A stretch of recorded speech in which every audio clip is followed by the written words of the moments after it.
Okay, I didn't realize this was folded down. It does make things slightly better.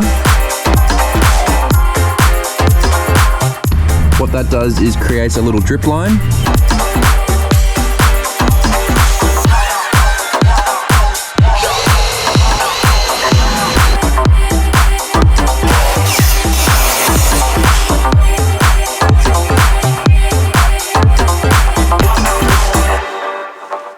G'day guys, welcome back to another episode. Now, in this episode, we're in Langwarrin again. We're dealing with some flashings today. So I bring this up because in the previous episode, we were replacing a lot of rotten timber. And a lot of the rotten timber on this side of the house is due to a couple things. One of them is the fact that there's no eave on this side of the house. And the other thing was some really poorly designed flashings. So I want to jump up on the ladder, show you what those old flashings look like, and then we can jump into designing new flashings, how to put them on, and keeping this window and this side of the house well protected from the weather. This is poorly designed, and I will be replacing it with a better designed one. So with flashings, it's basically you use the concept of overlapping things in such a way that it encourages water downhill or away from your structure. Kind of think like a roof tile maybe, but we're working with tin, and we can shape the tin, we can cut it, we can fold it, and when we order it, we can choose a specific shape or a profile that we want and then cut it to the right length and keep the water out basically. So what I have here is it looks like a repurposed flashing. So the problem with this is when it's screwed, better example here, you see how it's green? It's because it's holding onto water, and if it's holding onto water, it's gonna rot the timber right here. So to solve that problem, we want to create a drip line, which I've done on the new flashing, which I'll show you later. And the other problem with this flashing is this. So it's screwed down, first of all, with the wrong screws. And it's actually not covering what we call a tray on the roof. So you normally want to cover 1 to 2 trays. I can't really cover 2 trays because this is in the way, which is a satellite dish. But I can definitely cover 1 tray with the flashing. So if there's driving winds or like it doesn't even have to be driving winds, this is that bad. Water would be under this flashing, and then it's in the side, the roof, and damaging plaster and eave sheets. So I'll take this one off, and when I'm ready, I'll show you the new one that I've gotten made up and show you why it's better.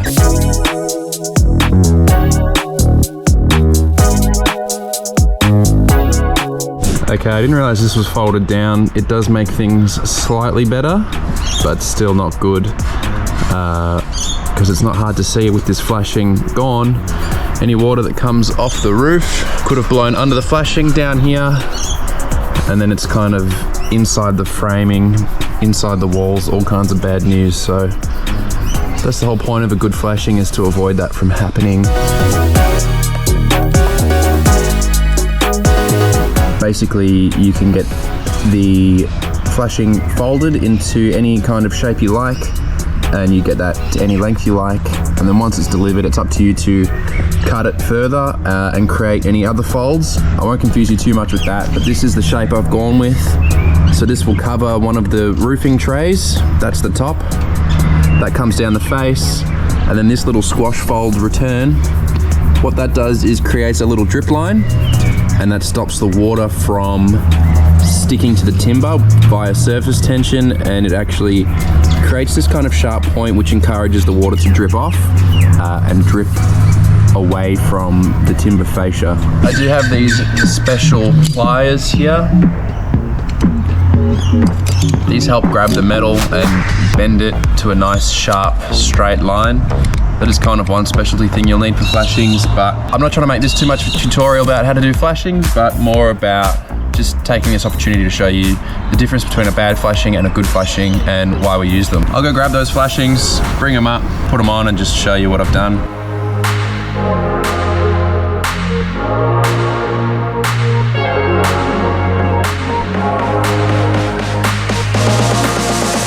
Alright, so I've left this edge and that edge alone. Created a little fold here and cut half of that fold out. This is going to match the back of the gutter, gives me a chance to rivet it to the back of the gutter, and this top section will extend into the gutter. So I'll slide this over and show you what that looks like.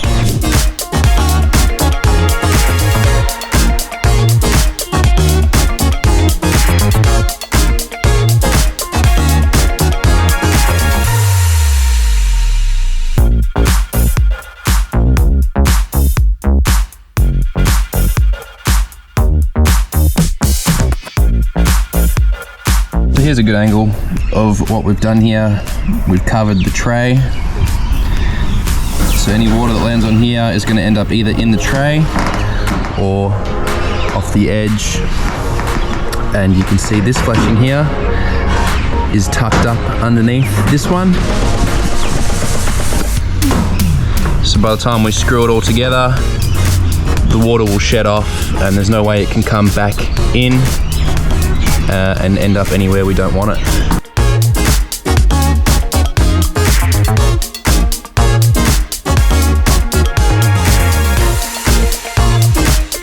Probably one of the most crazy flashings I've ever had to cut. So we've got the rake to match this roof.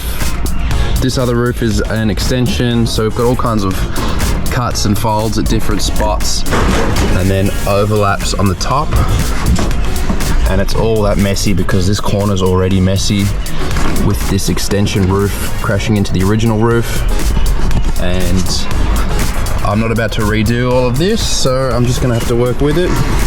Now the overlap there is about 25 mil. I will put silicone in there and some rivets and probably some silicone in here just because it's so complex and so many messy corners. So we'll silicone that, but 99% of the work is being done by the flashing.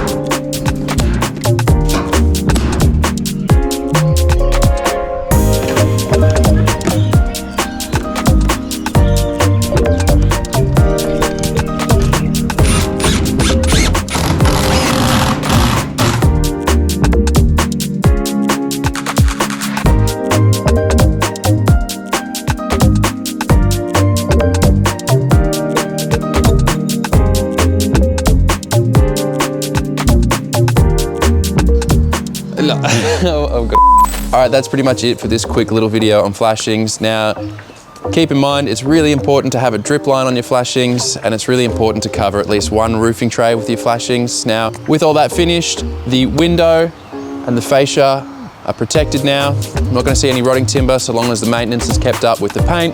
And if you are interested in any more videos on this house, if you are interested in how we fix those rotten weatherboards, there is a previous video on the channel, so feel free to check that out. Subscribe while you're there, and I hope to see you next time. Thanks for watching.